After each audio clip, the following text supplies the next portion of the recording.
that countdown reaches 0? I don't know exactly. Cool. Go to the bathroom. Get some water. Okay. Yeah, get some water. Hey, everybody, take bio breaks. Do whatever you need to do. No, I'm good. I'm good. I'm ready to go. Oh, okay, cool. Yeah. I'm ready to go. Ready to go. 16, 15, 14, 13, 12? What? What do we do? I don't understand. What? I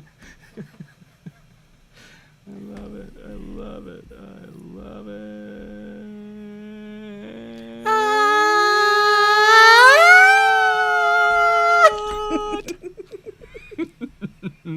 Hi, Allison. Hi, Matt. How are you? Great. Oh, I should probably Yeah. pull up the outline for today, huh? I mean, Okay. we know what we're We have talking an about. outline. Yeah, 'Cause we we- have an idea of what we're talking about. Mm-hmm. All right. I'm closing the YouTube window. The I'm YouTube. closing it. The YouTubes. The YouTube. Hi, everybody. I think it's nobody, but it's everybody in my hearts. We're doing a live recording. We're multitasking because we're talking to people live and Each we're other. recording a podcast and we're talking to each other and it's just Is this the metaverse? Is this what they mean when they talk Yep, this is about the just the metaverse. else of Mm-hmm. sturf? Wow. STYRF Sturf. I didn't do an outline for today. You didn't do an outline for. Wait, well, what? I know. What does that mean? I mean, I don't know. okay. I guess it means we're winging it. Oh no! Yay! I mean, interestingly enough, we don't have an outline today yet. I feel Yes. more prepared than normal. ever? Well, because we had homework. So I we guess- gave each other homework today. Yeah. So I guess homework supersedes outline. Yeah. That works. That works. You don't sound at all convinced. I don't know anything. Okay, hold on. I'm going to. I want you to either be like a little bit over. Yeah. Or I can do it virtually. Yeah, that's perfect. Oh. It feels so much better. I know that I'm definitely not OCD. I know that. Today on OCD20, we talk Today about on Matt's OCD20, refusal to let me be off kilter in frame. No, just every once in a while, I'm just like, ooh, I want it to fit just right. There we go. So now I know if I want to get your attention, I just need to kind of start to lean a little bit. So you'll be like, wait a minute. Just drift over. And here you Knock are. that off. Oh, Here's God. Full AK. And then Oh, here's no. Full me. Hi, Full everybody. MB? How's everybody doing? Oh, we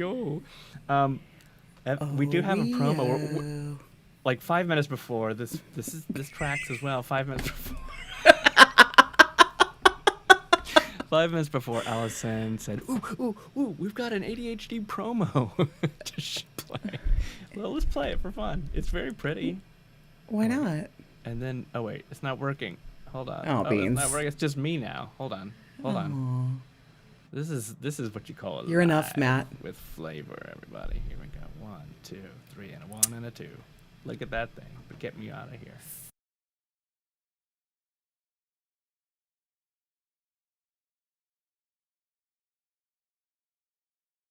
It's just sexy. Also designed by Evan Bivens, another member of Bivens Brothers. Creative. Remember how I can't see what you see?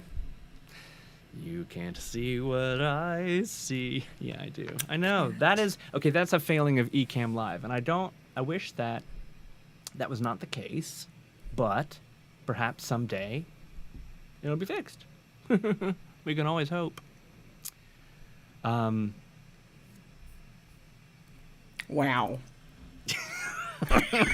Yeah, I know. I do think that Ecamm should eventually be able to do this. Like, Yeah. You see what we're broadcasting. And maybe you But I can. don't. I just don't even know about it. That's I just very see your possible. face. Hey, we're up to 2 whole viewers. If you're here watching us live, announce yourself Yeah. in the comments. 3 people, so we know exactly who to say hello and thank you for Hello. joining. Hello, and thank you for joining. Please introduce yourselves and tell us why you're here today. Are we ready to get buck wild? Let's get Wild! wild.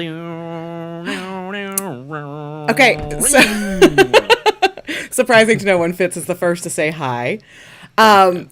We did not plan yesterday or today's outfit coordination. This is just, we both turned our cameras on and we're wearing red. Yesterday, we both turned our cameras on and we're wearing black V-necks. It's just what we do. We just hive mind. It's Hive mind. It's a thing. Hive mind. One of us. Hive mind. One of us. It's a thing. I need to know who Kid Behind a Camera is. I need a name. Yeah, you guys can't hide KBAC. behind your cameras. How do I look? Okay. Anyway, this is fun. Thank you for joining us, peoples. Because here's the thing. One of my heroes, Mike Shea, he is the lazy DM. He's taken this lazy thing to so many great heights. It's not actually laziness. It's just pure. It's intelligence is what you actually should call it. It's efficiency. But what he does, what Mike Shea does is he meets every Sunday on Twitch. We're using YouTube today. We could use Twitch if we wanted to. Whatever you got. What do you guys like? Anyway, so he just gets on, just like what we're doing right now, and just jibber jabbers, right? Records his content for the week, and then he goes and he cuts it up. I just love that. That makes sense. That. So anyway, we're doing that today with y'all. So Fitz has let us know YouTube didn't actually send out a notification, so you might want to shoot out a live now blast. Rude, YouTube. Also, Kid Behind a Camera, otherwise known as Michael. Doesn't that feel good? I love it so much. So I'm going to multitask, which is always super dangerous for somebody with ADHD, especially because I'm about to open up a social media application. Okay. This could go poorly, but because of Fitz letting us know that YouTube did not, in fact, tell anybody, I'm gonna post a quick little story saying, "Hey, we're live now," Okay. and you're gonna chitter chat for just like a quick second. Okay. I'm gonna go. How is everybody today? How are sound levels today? That's another thing that's difficult for me to maneuver. Also, what's happening with my hair? The world may never know. There we go. Oh yeah. What? Yeah. This is a new endeavor, but I think it's really fun. And today today we're gonna deviate a little bit from. This is a kind of a deviation, I think, a little bit from the topics that we normally bring on ADHd20. We think it's gonna be fun because. Hey, Mac. Because we think that it is, when we say D&D, of course we mean D&D. When we say ADHD, of course we mean ADHD. But sometimes there's room in there for all manner of nerdery that has to do with either ADHD, and one just precious corner of the multiverse that a lot of people like to talk about, and we like to talk about, is television, movies, that kind of like world of fun. And today's, we're thinking that every once in a while, we might just like pick a TV show or a movie and see how much ADHD coding is found within that movie or television show. And by coding, what I mean is... Thank you. You knew exactly what I was going to ask. It's a new hip term. I don't know if it's new at all. But basically, when something is coding, that means like you're watching it and you're like, ooh, that there's an underlying message there that the writers, actors, directors are trying to say. They're trying to point out without actually saying it, right? It's coded.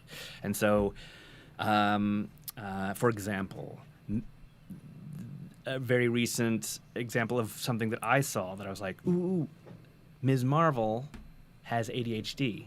And sure enough, it turns out that the director, not officially, Kamala Khan does not officially have ADHD in the world of Marvel Comics, but the director specifically made choices that said, this kid has ADHD, which I thought was super fun, super cool, interesting. It's all speculation. We don't know anything about anything.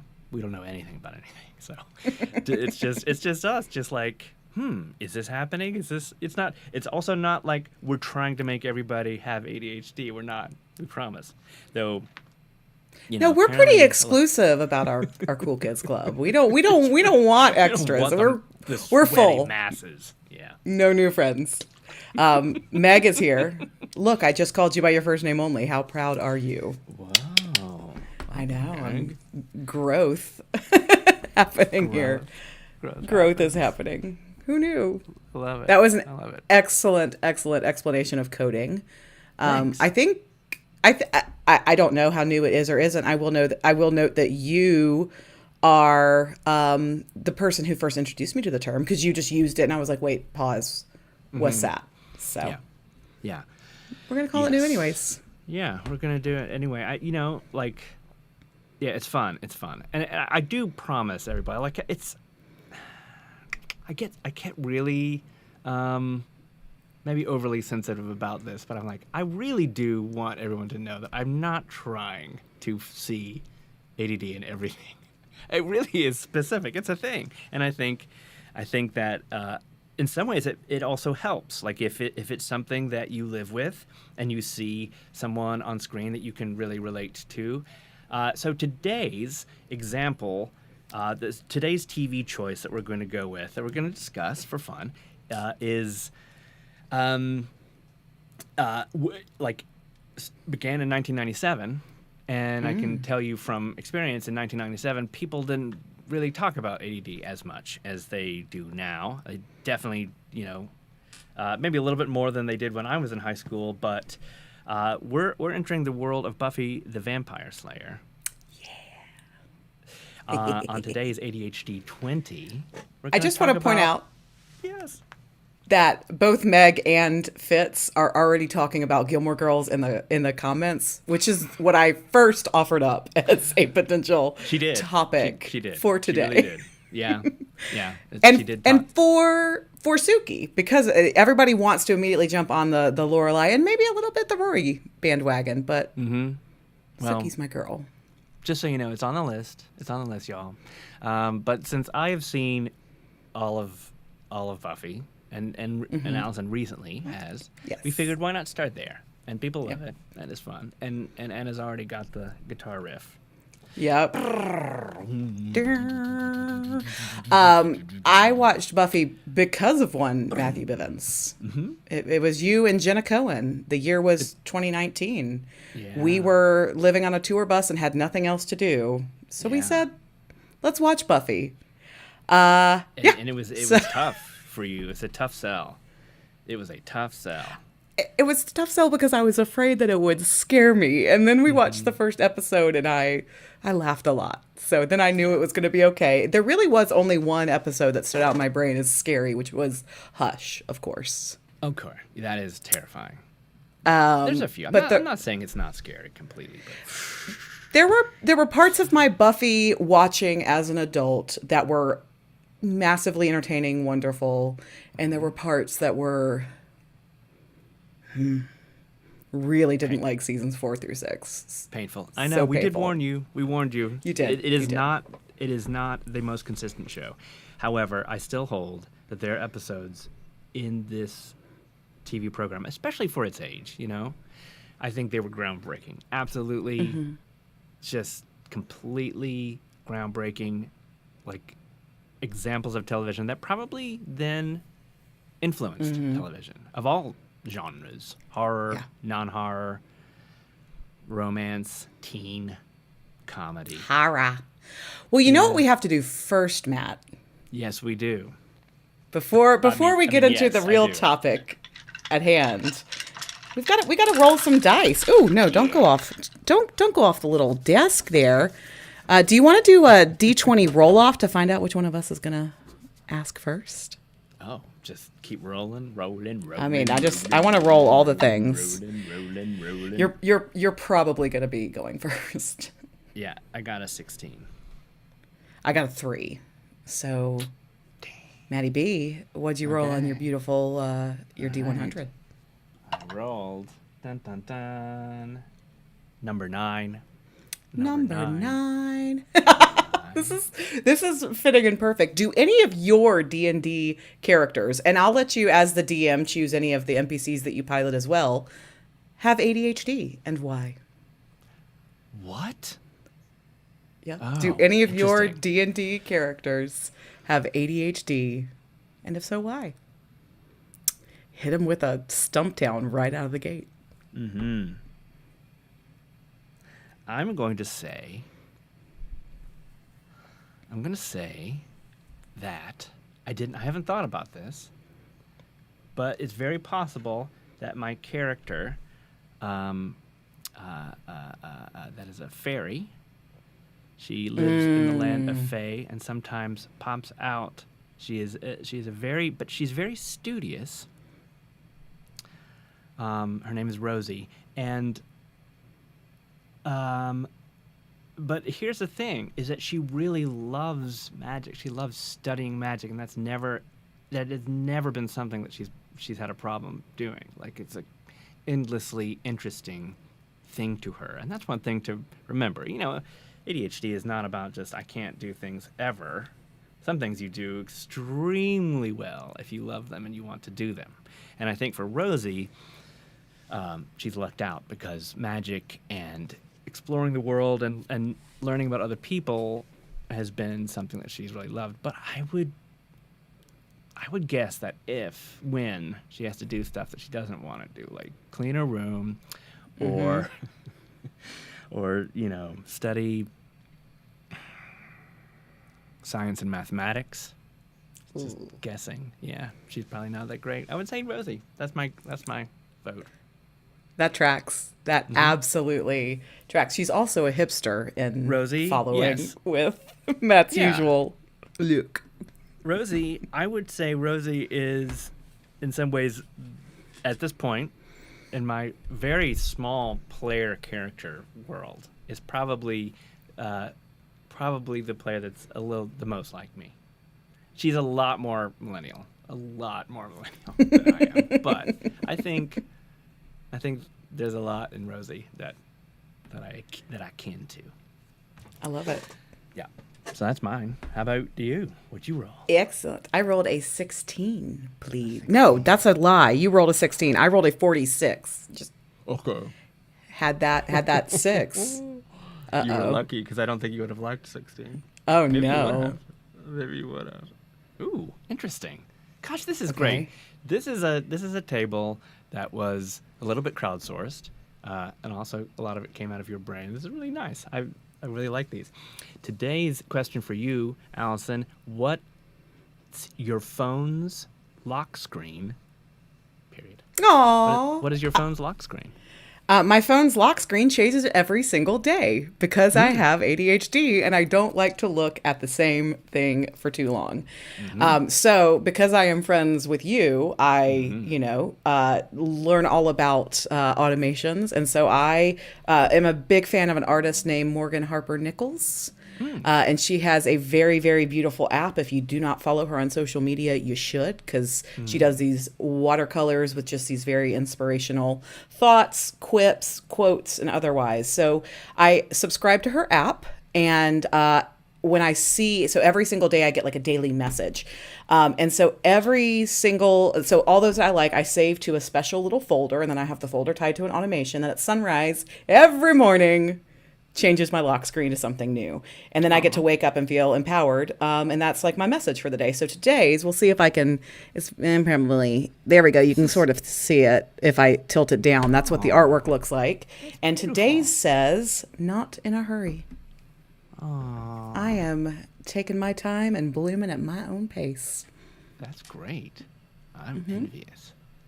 Yeah. Yes. I haven't been too much of her either. That's great.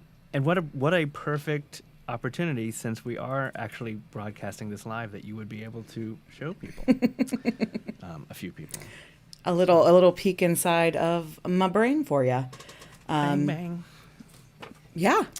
Yeah. Well, now that's out of the way. So for this episode today, Matt and I did something that I know I'm no fan of. I'm just going to guess you probably aren't either. We gave ourselves homework. Yeah. Yes, I we don't did. usually like homework, but this wasn't too hard to do. Yeah. Our homework was like pick a few episodes of Buffy and just get reacquainted with some mannerisms of some of our favorite characters. In planning this episode, we both very quickly, very readily agreed on one character that we know has ADHD. And we were just going to kind of go and look for some specific examples and then see kind of who else tickled our ADHD fancy. That wasn't a good phrase. I dipped a little bit into other neurodivergent brains types as well. I noticed where I noticed it, but I like kept just telling myself like, don't go down those rabbit holes, because then suddenly you're gonna not come with the assignment and you're gonna have like decided who is on the autism spectrum and who is suffering some kind of PTSD or narcissism disorder or otherwise. So I can't wait to hear but I do have thoughts naturally. Surprise! Yay! So what in prepping for this, can I ask you what episodes you watched? Yes. So we did give each other this homework just a couple of days ago. So I didn't have a ton of time. We're busy people. But what I wanted to do is, I know that the characters evolved over the years, and also we're talking about 6 seasons. Seven Seven 7 seasons. And so, that's a lot. And I know that actors change ideas and so on and so forth, but I wanted to say, like, from the minute that you meet these characters, what, were my theories correct? And they were, I think instantly they were correct. So I went with episode number 1, season 1. First. You gotta. Yeah. And which is not, the first season of Buffy the Vampire Slayer, for those of you who haven't watched it, isn't the best one. But cinematic brilliance. What are you talking about? It's not. It's difficult. There's many people who say, "Oh, you can just start at season 2, you'd be okay." But I don't know. There's just a delightful awkwardness to the first, 30, 40 minutes of Buffy number 1. That is like, you meet these characters for the first time, and they are just boing, like just cliche, like instantly, which is Joss Whedon's shtick. Is fun, and then that's the beauty of what he does, is like he'll paint a picture and then he'll say, but these people have more varied colors. So I watched number 1, and then kind of went down a thread of other characters, because there was one character that I thought, well, maybe she does, and this is sort of the other neurodivergent idea that I had, which I think would be interesting to talk about too. I mean, look, we're already deviating from D&D. We might as well, take a step out of ADHD as well. And I dipped into a scene or two of The Body, which I think still is my favorite episode of Buffy. That's always one that when I'm talking about groundbreaking TV, just to me, that's just one of the. So anyway, those are my 2. But we can go into them more. Yep. I started with episode 1 just for a little bit, just because I do love kind of the assembling of the Scoobs and otherwise, and meeting Giles for the first time, of course. But the episodes that I actually watched, so I just kind of scanned the lists of. So I loved seasons, while they were still in high school, basically 1 through 3, and then 4, 5, 6 did not like, and 7 they kind of bring it on home. By the way, if you're watching live, just drop it into chat and tell us what some of your favorite episodes are. I watched some of my personal favorite episodes from season 1 and 2, which were The Pack, The Puppet, and Halloween. Dang, strong. Okay. I specifically watched The Pack and Halloween because I feel like those are very strong Xander performances, and I knew that we were going to talk about Xander a lot with this. Yeah. Spoiler alert, it's going to be about Xander, everybody. Ta-da! Ta-da! But yeah, it's so interesting. I'll start off by saying it's so interesting to me because I think, again, I don't think anybody... I don't know if there's an episode where they even mention ADHD or anything like it. I don't think any... I could be wrong about Those that. weren't part of the vernacular of the late really 90s, wasn't. early aughts. It wasn't the thing we were talking about. Yeah, and I think as people that are older, I'm older-est, you're a little older, and we remember a time where that wasn't really part of any kind of, really most disability. I mean, geez, watch Glee, and that was 2010, and just prepare to sob because it is so depressing how they treat a kid in a wheelchair. Anyway, but yeah, man, you didn't bandy about words like autism or Asperger's or ADD. You were just kind of, those people are weird, or those people are wacky, or those people talk too much, or those people hurt themselves, or whatever. And that's also interesting, right? Like that's also, I don't know. That's. In other words, what I'm saying is I know that the directors and actors probably did not bring any of this into a show of that age, right? 1997. I know that they probably did not. However, it's funny how I am drawn to the characters that have traits that are most like mine too, which is fun. Like I understood Xander, right? Even watching it for the first time, and so I think that's really fun. Where do we start? I definitely, watching it, was immediately drawn to Xander. And I think you can go one of two ways. And you hit on this a few weeks ago when we were talking about Friends, as the reason that you don't really care for Ross is because he reminds you of maybe some of your less than the good less qualities. interesting parts of me. Yeah. And I know that too. When I meet somebody who is too similar to me, especially the not great sides of myself, I tend to not like that person at all. They annoy me. And I'm unconsciously, subconsciously, or otherwise, part of the problem is that I know, like, those are my toxic traits just out on display, and I don't dig that. So interestingly enough, and you're either going to love or hate this, one of the characters that I would like to bring forward for discussion is your girl and not mine, Cordelia. Ooh. And the reason, I was watching, and so just so everybody knows, my journey with Buffy, I did not like Cordelia out of the gate. And I tried with Angel, you guys, I really, really did, but I couldn't do it. So everybody's like, oh, Cordy's redemption arc comes in Angel. If you could watch that, you might feel differently. I'm not going to, so I don't. I just hate Cordy. Much to Matt and Fitz's chagrin. No, it's a no for me. So I'm watching it through that lens of I don't like Cordy. And then like suddenly I heard your voice talking about Ross, like, are the reasons I don't like Cordelia things that are too similar to me? And then I thought about one of my potentially most toxic traits when it comes to my own ADHD or general personality. Where does one end and the other begin is masking. And that's something that has become kind of a hot term, like coding and otherwise, when we talk about all of these different Tell me about masking. things. Your ability or inability to cover up what's really going on by playing a certain part. And so a lot of people might not actually know what's going on with you. And I'm sure that there's a far better, far more scientific explanation of it than that.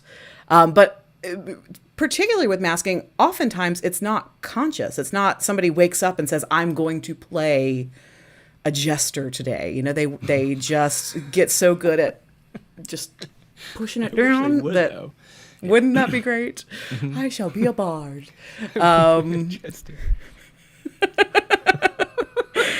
Fitz has reminded me I did name one of my D&D weapons Cordelia. Take from that what you will. See, this also ties back into D&D. We will never get fully away from it.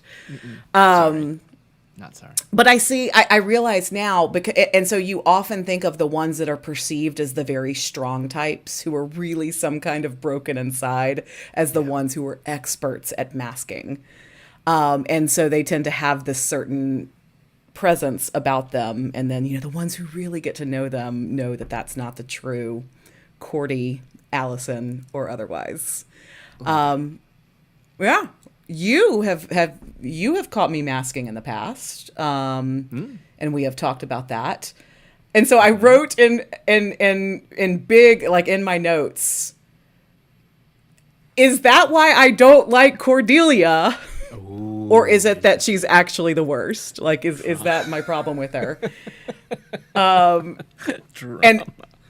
And where I'm picking up on the potential for ADHD is at the beginning of the puppet show. The episode opens with the auditions for the talent show that Giles has been roped into producing, and Cordy is trying to audition with Whitney Houston's "The Greatest Love of All," and she's doing a piss poor job. And I'm wondering if maybe her ADHD kept her from practicing or getting to her voice lessons or things like that. And also, she kind of then has this very snide, reaction to the way she's treated about like, okay, that's enough, which makes me think of myself when if I'm not immediately good at something, I get really hateful about it. You do. So interesting. Okay, where do we want to start? Do we want to go in some kind of order? Oh man, so then I can go back and like think about how Cordy fits into this world, which I think could definitely happen. What if we start at the first episode? What if we just start like okay, so Buffy number 1. There's a bunch of stuff happens. The creation of what was her name? Juliet? What was her name? Jules? No, that's I think that's the actual character. That's the human actor's name. Anyway. Yes. Okay, yes. I don't remember her name. Like the very first scene where the guy's taking... Yeah. Right. It comes at you real fast. Episode number 1. There's a high school kid. She gets bit by a boyfriend, blah, blah, blah. We meet Buffy. She has moved from LA because this is, the TV show is, you're supposed to... You don't really have to have seen the movie, but it follows events that happened in the movie. Basically, Buffy burned down her school, kind of thing, accidentally. Oopsie. Whoops, because she's a Slayer and she's the chosen one, and but she's moved in this new place, Sunnydale, and wants a whole new life. Does not want to be a Slayer. Does not want to vanquish vampires. Just wants to be a normal high school teen, which of course in the first episode, immediately it's impossible. There's no way. She is the chosen one, and she cannot shirk her duties. And she tries many, many, many times in the first season. It's basically just like, I quit. But she even walks into the library the first time she meets Giles thinking she's just going to have a normal meeting with like an advisor, and then he presents her with the book and that he is her watcher. And yes. Yeah. But I think Buffy also is very coded for ADHD. But continue. Interesting. So anyway, we meet the main character, and she goes to school, and she's dreading it a little bit because, understandably, she's had some tough times at schools. So she goes in and she's like a cute blonde girl from the late 90s, which means, she makeup and blonde hair and mini skirt and, cheerleader-y, right? And so there's like all of this like record scratching of, boys that are like, who's the new girl? All of this stuff. And you know, just kind of like, you know, predators looking in the new meat. I don't mean like predators, like, you know what I mean. But like, where is her social standing going to, you know, spin out? Well, that's right? the first thing that happens is that Cordy schools her on who is acceptable to talk to, because Cordy is trying to figure out, like, does she want to be friends with a new girl? And if she does, she's got to make sure that she doesn't go for the Willows and the Xanders. Yes. Right. And before that, though, like, really, truly, in the first 5 minutes, we meet Xander, and he is this doofus. I mean, he is a doofus. He's a handsome man, right? Like, he's a handsome kid. He's, you know, but he's on a skateboard, and he's like, just like very not aware of his surroundings. He's just trying to. He thinks it's okay to skateboard through like an enormous crowd full of people. You can tell like it's already just kind of about him. And so in the first few minutes that we meet him, he sees Buffy. He's like trying to get through this crowd. He sees Buffy. He's like, wooga, wooga. And he slams into stairs and he like knocks himself down. There's like a lack of awareness there. That's very, you know, clumsy as hell. And then he gets up, he recovers from that, and he's just kind of like, just focused on. And then you meet Willow, a good friend of his, and their conversation in this first few minutes is, "Hey Willow, can we meet this afternoon? Can you help me with, you know, I'm having problems with the math." Right? Yep. And she says, what part of the math? He's like, the math, right? Because he can't focus on math, because he can't do it, because he's too busy. I don't know. His favorite thing is skating. I don't know what his favorite thing is yet. We don't know that yet. But he's like just a goof. He runs into Buffy, literally. She drops something, and he kind of turns around, and he tries to help her pick things up, and he can't speak. And he can't finish his sentences, and he says the wrong things. He's like, he says, "I'll have you" instead of, "I'll help you." And I know that they're playing it as this guy has a crush on this girl instantly. Like, he's nervous. I get it, and that is true. But there's so many different versions of that, right? Like, you could also think that a person is attractive and you could be super shy and cool about it, or you could, you know, actually be eloquent and be, you could be smarmy, you could be all manner of, you know, reactions. But his specifically was all these ADD things, all these things that, like, when you're in this heightened state, your brain just starts boiling, and you just don't get the words out. You can't speak. You can't do it. His friend Jesse actually calls him a bibbling idiot. But he's also, at the same time, he's got this ease and this charm. He's really charming. He's very charming. And when he can kind of calm down, or when he thinks he's being suave, he's really very funny, you know? Yep. So he's got all these different pieces going on at the same time. And I just, like, you know, I was ready for anybody. You know, I didn't get into the Taras. I didn't get into, like, you know, I was like, Xander, man. Xander's the guy. Xander's the guy.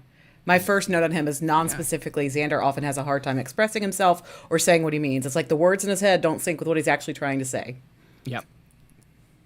I would call him affable at best and a bibbling idiot more normally. Yeah. In the pack, there is a joke made about Xander is habitually late.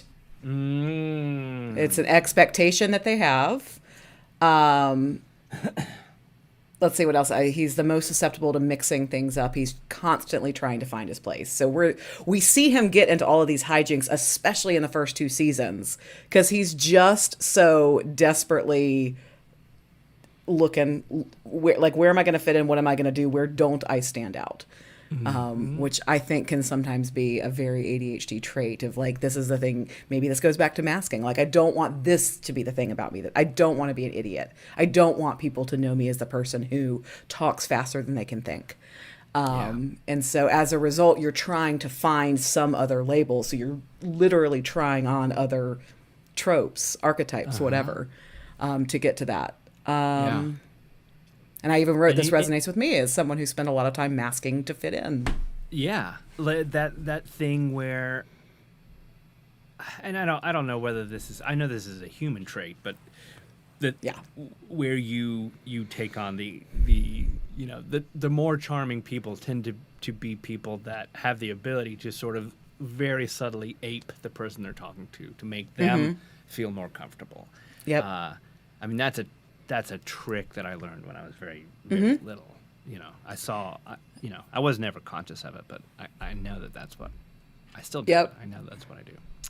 Yep. He's doing it all the time. He's like, whatever someone says that he thinks is cool, then he's going to say the same thing or not the same thing,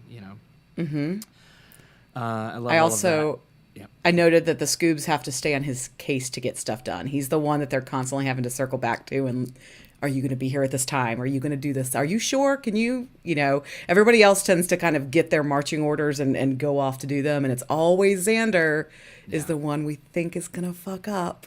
Yes. Always. I know. And am I wrong in saying that it's usually like at the last minute too? He's always kind of like just rushing in, the last one in, late, last minute, not getting the job done until the last minute, or not doing it, not getting it done. Fitz says, I would not consider Xander charming, but I'm also a biased unfan of him. I don't think that there is any intersection between you and Xander, Fitz. So of course you're not going to find any of it charming. No. I see Xander intersections for both me and Matt. So of course we're over here like, yeah, he's affable and charming. 100%. Why? I wished I was as cool as Xander. I know. Cool. I wished I could, he spends the whole first season like mooning over Willow, and I'm over here like, I wish I could get a guy as cool as Xander. So, teedly heedly he. Well, wait, he's mooning over Buffy, and she's mooning over Xander, and then and Willow is mooning over him. And Willow's moving over him. Yeah. And then he makes out with Cordelia. Like, it just all is, Yeah. The other thing, I mentioned that maybe this is, you can tell me if I'm digging too deep on this one. Okay. But in the Halloween episode, sometimes Xander hyperfixates on something to an extreme level so that it's overdone. So I think there were 3 or 4 Halloween episodes, but in the very first one, that's the one where they all fall under that spell that turns them into whatever they're dressed up as. And Xander comes into Buffy's house. He's dressed as an army commander. So he's in full fatigues. And he comes into her house spewing military tactics. Just rolling off of his tongue in a way we've never seen Xander be able to do before. And he knows the weapon, probably from all the video games he played. This is a boy of the 90s after all. But I just think it's funny that it's overdone to a point that I'm looking at it as being coded for a hyperfixation. And you notice that whenever Xander gets into trouble, so I watched The Pack where he becomes one of the hyenas for a minute. I watched Halloween where they all fall under a spell and become whoever they were playing. He is able to always get so deep into the knowledge of whatever has befallen him. It's like that information was somewhere in the back of his head all along, because he's able to tap into it a little bit too easily. So it's like that question we got on the D100 table a couple weeks ago, where it was, what's something that you have gone down such a rabbit hole on, researching that you've become an accidental expert? Yes. I feel like if Google had been fully available to Xander in 97 the way it is to us today on a smartphone, there would be random things that he would just pop off. Yeah, I feel like that's Xander on a core level. No, I'm into that. I'm into that. Yeah. So somewhere I wrote somewhere deep inside, there's some layer of his sweet little neurodivergent brain just ready to unleash that level of chaos and specificity. I took my assignment really, really seriously, you guys. You did. But that is great. And yeah. I mean, And yes. I'm just thinking of this. It would also explain if both Xander and Cordelia are ADHD, it would explain why ultimately there was an attraction between the two of them. Why they would both spend the first season and a half being so disgusted, and then like one day be like, just kidding, and just make out central. Like that explains so much of that, I think. It really does. And I would also say, okay, this is more of a stretcher than that. I'm great with diving down the Cordy path if you want to as well. But I would also say that so his in-game, spoiler alert, his in-game love of life ended up being Anya, who is a demon, right? What was Anya? Mm-hmm. She was not mortal. That's all I know. Is like what she was. Was she? She'd been around since the beginning of time. She was some kind of witch or demon or witch demon or something. She'd been in human form. I think she'd been feeding off souls somehow. Yeah, I was never an Anya fan. No, but it's interesting to me because they are they're putting a lot of they're showing a lot of correlation between ADHD and autism these days, right? Like that there are some serious connections, there are overlaps, there are there's spectrums of ADHD, there's spectrums of autism, and that sometimes they kind of do this Venn diagram kind of thing. To me, no joke, and I know she's a demon or more immortal. Demons. Anya is autistic, right? 100%. No question. No, she and Tara, I've already forgotten, are 100% on the spectrum in a strong way. Yeah. And yes. Yeah. And it just said, and I'm sure for sure, absolute coding for that. Well, and Anya's is because she's actually not human, so of course, like human communication and interaction is actually foreign to her. But 100%. And take that as you will in 2022, looking back and going, okay, so somebody who's coded with autism is actually a demon. Not what we're saying. Not at all. Without any, not what we're saying. But there is, there's this episode called The Body. And there's plenty of examples of Anya being this way. And, I think that her inability to have emotion or human emotion, let's just call it human emotion, right? Is what her issue was, her challenge was. But it really, like, people point to this episode, The Body, which is one of my favorite shows. And little personal side note, I saw The Body before I had seen any other episode of Buffy the Vampire Slayer. I saw it. Oh. Yeah, like when it came out. I was in New York, so this would have been like 98.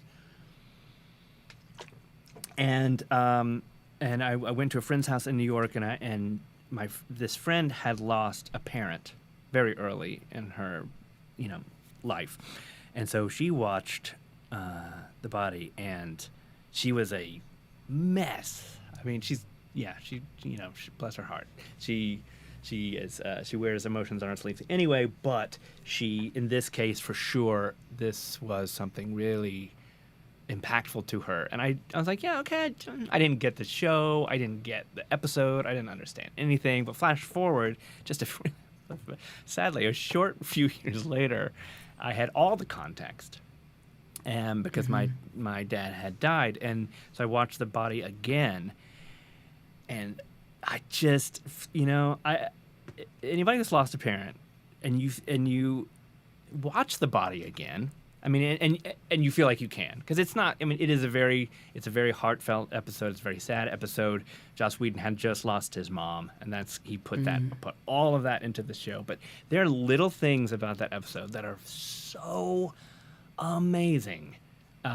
If you are someone who understands, I don't want you to understand, of course. But if you've lost a parent and you watch that episode, there's so much stuff in that episode that's like, what? Like, one of the things that I always bring up is Buffy's mom is, she's they have to get her to the hospital and she's dying or dead. And sorry, again, spoiler alert, but hopefully, that was 98, y'all. So, anyway, so she's 22 years is enough. Call. It's safe. Right. 22 years. Okay.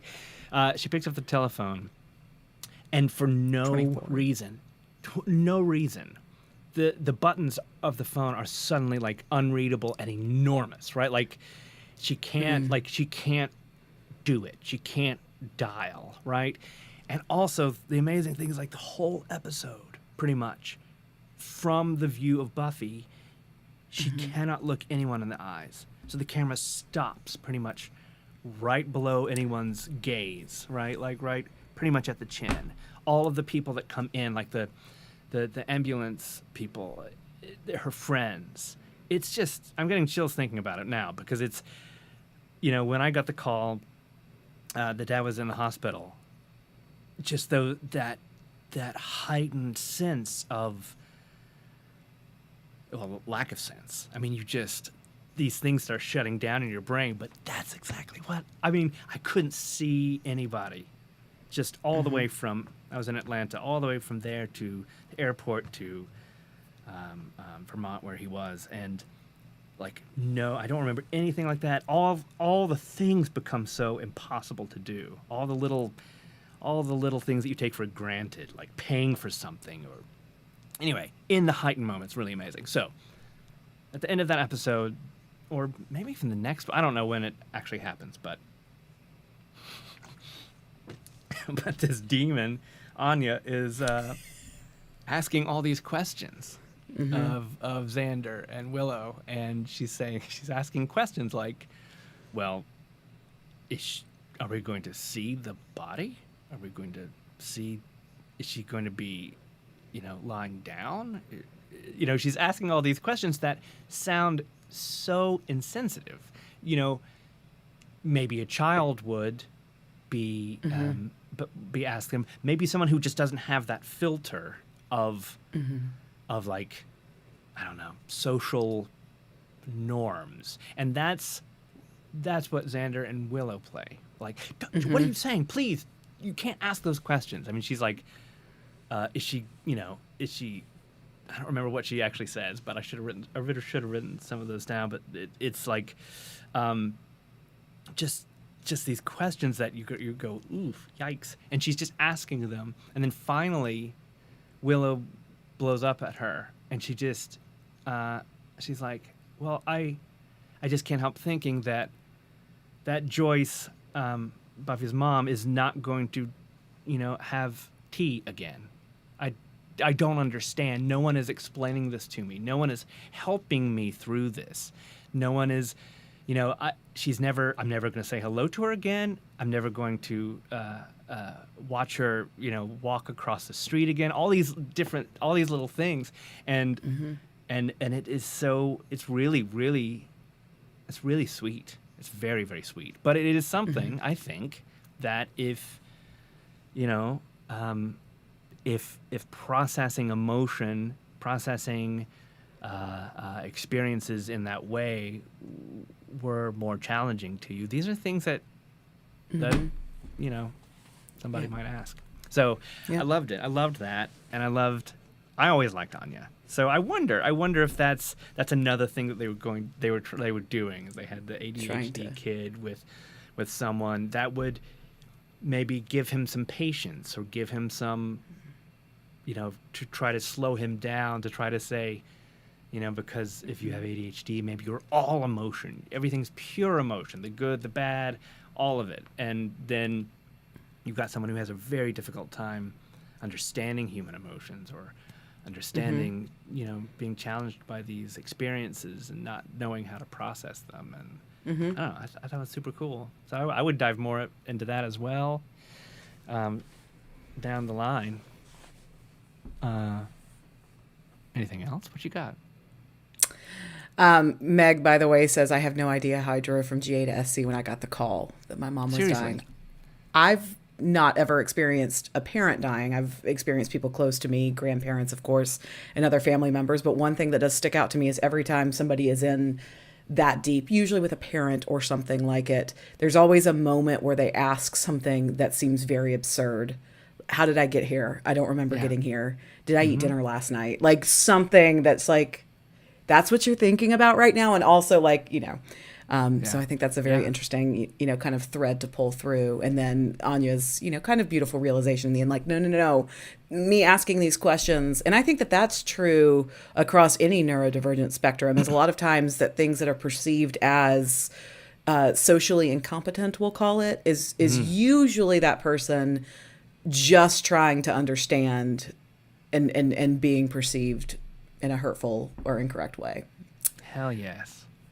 Hell yes. And that's once again, that is why I'm glad we're doing this podcast. I'm glad that there are doctors that care about this now. And there are therapists and coaches and people talking about it, because, think about all the people that we grew up with that were just weird, right? I don't know. I was definitely the weird kid said to my face, "Oh my God, you're so weird." And now I wear that proudly as a badge of honor. So call me weird. I dare you. I don't need, I know that I don't need to diagnose everybody, but I will. It just helps me. It just helps me. It helps me personally. The closer, the more I get, the more understanding I have of my own brain, to when I come up against something, a situation, a person that is challenging, that I can try to step into their shoes by saying, okay, so what if there was a world where,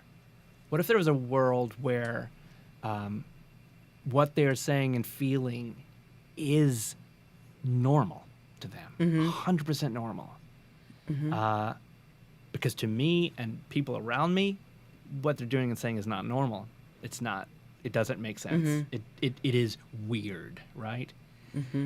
But with this understanding, with this wave of trying, even if people get sick of talking about everybody being neurodivergent. I don't know. I feel like if it allows us to understand each other better, to get to know each other better, to be able to put ourselves into other people's shoes. I'm going to keep doing it. I'm sorry. I'm just going to keep watching TV and saying, "Oh, that person has ADHD," because it helps me. It does. And I'm going to leave it at that, I'm going to leave it at that and say, I get them. I love it. I love that I get them for that reason. Yeah. I remember the first time that someone talking about their son summarized autism as you take a hole the size of a pinhole and you try and shove all of the light that we all experience through a very large frame through that little tiny pinhole. Like, how would you feel if everything was being kind of focused on you in a very, very narrow path, but still the same amount? And I'm probably had been mean and rude, and why are they weird and why they act like that? And once somebody kind of put it in those terms of like, I'd probably not react physically or emotionally well too if I had light and sound traveling to me through a different, more narrow path. So, and for us, maybe it's take normal light and then like turn up the brightness, the gain.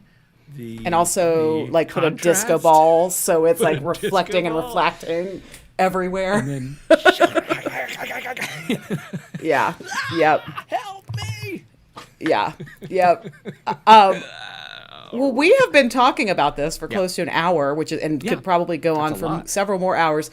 So I have one more. I mean, this was really fun for me to kind of, and I even thought through characters in episodes I didn't watch. For instance, I found myself diagnosing Faith, because Faith is probably the one on there with just, she's probably a therapist's like dream come true. Do you have another? Do you have another, we'll call it an ADHD wild card? I do. Spoiler alert of someone else you found that you're like, I wonder. I want to hear yours. I mean, I have some thoughts. I think Giles always it could be a wild card. Yep. Your first inclination is, oh well, he's an extremely intelligent professorial person, and he may not have the impulsivity, he may not have some of the other traits, but the way that the actor portrayed him as being someone who can't finish his sentences. I mean, that's, yes. I don't know. I can speak to that. I don't know. But Giles is definitely on my radar. Okay. Drusilla. I think Drusilla is the queen, and for really one reason and one reason only. So I don't know that I can really, but she is a hyperfixation. Like, she is hot cold. She is the definition of it. She is into something until she is not, and then she's moved on, and then she's re-obsessed again. Like, once you can redirect that focus. I know I am very hot cold. Like, I either love something or I want nothing to do with it. I can turn on a dime and then come back to it later and be. We've talked about this a lot. So Matt, changing subject slightly, got to witness my fandom, my music obsession for the first time. We saw Ghost together live last weekend, and I had done what I always do, which is no homework whatsoever. So I kind of went in blind, didn't know what I was getting into. I was like, I'm either going to like them and I'm going to want more, or I'm not. And I fell off a cliff, and could not stop talking about them. Still haven't stopped talking about them. Here I am talking about them a week later in an unrelated way. And I get that vibe from Drusilla. I get that vibe of like, I'm not obsessed until I am. And then it's so when she was on Spike, all she wanted, all she saw there were just blinders and the Spike path. Straightforward. And then when she didn't want anything to do with Spike, it was, hell in a handbasket out of town. And then suddenly, Spike. A little while later. So she's my outlier pick for, I think that there could be some coding in there. That's a really good one. Yeah. I think Spike, I have a hard time with him. Putting him in a box. Yeah. He exhibits a lot of different things that could all be. There's a lot of stuff going on. Spike. I mean, yeah, they can't all be divergent. Sometimes we need those rocks to grab onto around us so that we, either help us sink or help us not sink. Depending on who they are. I haven't decided if I think that Angel is a narcissist or also autism spectrum. I would say easily both. I would say I could. I mean, porque no los dos. if we wanted to, there's a lot going on with Angel, but that's I think if there was a pick, I think honestly, if you go to the internet, there's a lot spoken about his autism coding, right? Autistic coding, but I don't know, NPD, man, narcissistic personality disorder. There's a lot. All day or day. And I have my questions. I have my questions about Dawn, but she's a construct. Does she count? I don't know. Well, construct demon. I don't know. Okay, that's fair. And then there's Tara. That always sort of my least favorite character. Tara was. Aww. I really liked. I liked Anya. I didn't love Tara that much. Aww. I was sad when she, but there was just something, and maybe that's me. See, I loved Cordy. Maybe there's stuff about Tara that I'm triggered by, right? Like some bits that I'm like, oh god, I just makes me uncomfortable.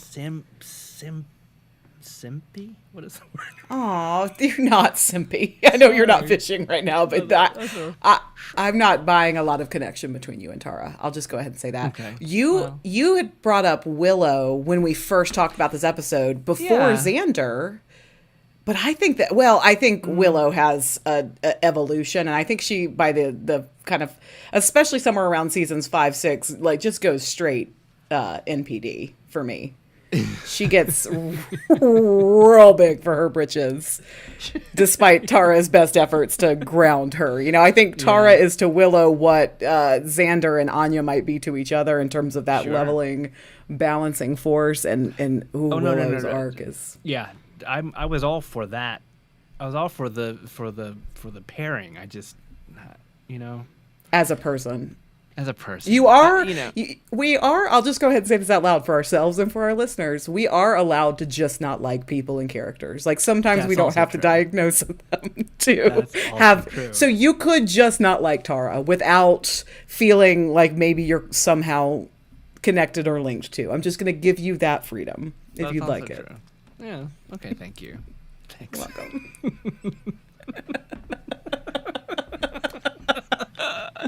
Okay. Okay. Well, this was super fun. I thought. I don't know. It was fun to step out, and try something new. Yeah, I feel like this was the perfect discussion for me to have with you, since you were the one. You, with the help of our good friend Jenna Cohen, brought Buffy firmly into my life. I will say this is probably going to surprise you. Now I want to go rewatch. Getting the little taste. I'm like, oh. I'm just, now I know, just skip 4 through 6. Maybe I could come in at some point. Well, I have to watch the musical episode. I think that's in 5. So I could now that I've seen it, I can now see, Body was not my favorite. I remember hearing about the Body before even watching Buffy, before 2019. And I didn't love that episode. I really wonder at all, because that was my first reaction when I saw it, before Dad had died. I wonder if that is just, that's terrible to say, but I wonder if there's a major connection piece that you have to, the major context that it does. It feels very. It feels very foreign and alien to me, and I'm kind of going, well, why would I want to put myself through that emotional? I don't want. I don't want anyone to like that episode. Period. But I would understand if you've been through that. No. But I would understand that. Sometimes we have those weird little therapeutic practices, and it all goes back to, again, what we've been talking about. I'm not alone. I have. I have friends who have lost one or both parents, and they're like, we hate that this is the exclusive club that we're in, but we're in a very exclusive club. Yep. So, anyways, can't watch Body, too tough, or the musical episode too cringy, says Fitz. And also Fitz for saying, I was going to say this, but I know that we've talked about it for a long time, but since you opened it up, Fitz, I appreciate this. OCD for Willow, for sure, in my mind. For sure. Just the, and I don't know much about OCD, so you'll have to come, well, I need to learn more. But but yes, I was thinking that, because obviously the whole witchcraft thing is drugs. It's terrible. It's terrible. Oh, it's so terrible. But yeah, sure. Substance abuse, also with ADHD, that's a big problem. Thankfully, not for me, but a lot of people have. Again, I'll just say real quick. I wonder if that's going to change. I wonder how much is going to change, because the Megs of the world are going to be parents that are always as informed as possible, and don't let. There's no need for their we don't kids need to the coping overdose mechanisms. We don't need pot all the time, or too much caffeine or cocaine, what do you call it, self-medicating has been, right? Total lack of knowledge. Yay, we won't have that maybe. Yay! But yeah, for sure, Willow, just her, she's you can just tell. You can tell that she is super deliciously organized, and that it might give her a little stress sometimes. how organized you might need to be in order to get stuff done. I don't know. That's another. Well, thank that's another God discussion. for Gen X and millennial parents changing the game, changing the dialogue. Game. Make it happen. Thank you for having this weird little chat with me. Thank you, listeners of ADHd20, for tuning in to listen to two people who are not in any way qualified to diagnose a cucumber. And yet here we are talking about made-up people and what we think their afflictions and otherwise might be. I don't know, because it's fun and it's therapeutic and it's harmless, and I don't know if people end up listening to this episode a lot, maybe we'll do more of these. If there is a cast that you want to join the conversation please let us know. I will. Amazing. It will. This could be another challenge. This could be another way to push me out of my comfort zone of watching the same things over and over again. So if there's something you really, I do need to watch Miss Marvel. I am very aware of the fact that I need to watch that. I just have not made the time for it yet. Yeah, it's not the best one, but I think that you'll appreciate. I think I liked the show more than Evan because of the coding, the very obvious and then confirmed coding. Or it doesn't have to be a TV show. It can be a movie series. I mean, we could just go into all of MCU movies, shows, and otherwise, and just fire off our misdiagnosis guns. Whatever y'all want. We're here for you. That's the sound they make. Yeah. We could do that. It's not a misfire. It's a misdiagnosis. Yes. Someday we'll get somebody who could actually diagnose, and that'll be really fun. We'll do that someday. I'm down. All right. Well, yay. What would happen if we just brought our therapists onto ADHd20? You bring your coach, they'll do it. Why not? It'll be fun. Why not? Okay. All right. Let's do it. Tee-hee-hee. We'll make them talk about Buffy. Thanks you guys for joining us, and thank you for supporting us. And we do have a Patreon as per requirement for podcasters and nerds all across the land. But ours is very inexpensive currently, and we talk to people in our Discord. And we had some fun in Discord this week, so thanks to our little Discord family. Let's keep that chitter chatter up. We will. Thank you, Matt, for hating on Ross and generating this great idea with your Ross Geller haterade. Anytime. Thanks, Meg and Anna and Joy and all these other people that came. And until next time, my friend, love you. Yay, love you. Yay.